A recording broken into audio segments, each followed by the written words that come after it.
Hi, నేను వండర్లా వెళ్ళినప్పుడు నా ఎక్స్పీరియన్స్ ఎలా ఉంటుండే అని చెప్పి మీతో షేర్ చేసుకుందాం అనుకుంటున్నాను.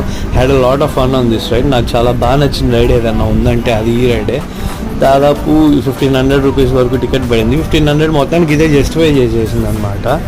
అండ్ నాకు 1500 జస్టిఫికేషన్ ఎక్కడ అనిపించింది అంటే ఇది ఉయ్యాల తీసుకున్నట్టు అట్లా టాప్ వరకు తీసుకెళ్ళి ఒకసారిగా వదిలేసేసరికి నాకు చాలా బాగా నచ్చింది. Roller coaster and water sports, crazy cars ఇవన్నీ ఉన్నాయి. నాకు బాగా నచ్చింది ఏంట్రా అంటే క్రేజీ కార్స్ అండ్ ఈ రైడ్ వచ్చేసి నాకు చాలా బాగా నచ్చింది అనమాట. మిగతావి అంత అనిపించలేదు. మేబీ నాకు అనిపించలేదో లేకపోతే అందరికీ అంతే అనిపించింది, నాకైతే తెలియదు. నేనైతే మటుకు ఈ రైడ్ చాలా ఎంజాయ్ చేశాను. అండ్ ఇలాంటి క్రేజీ స్టఫ్ కావాలనుకుంటే మన ఛానల్ని సబ్స్క్రైబ్ చేసుకోండి. ఇంకా మన వీడియోస్ మిస్ అవ్వకుండా చూడాలనుకుంటే బెల్ ఐకాన్ని యాక్టివేట్ చేసుకోండి. అయితే మటుకి మన ఛానల్ అనేది చాలా డల్గా నడుస్తుంది. సో నాకు కొంచెం సబ్స్క్రైబ్ అండ్ లైక్ చేసి కొద్దిగా పుషప్ హిట్ అనేది ట్రై చేయండి ప్లీజ్.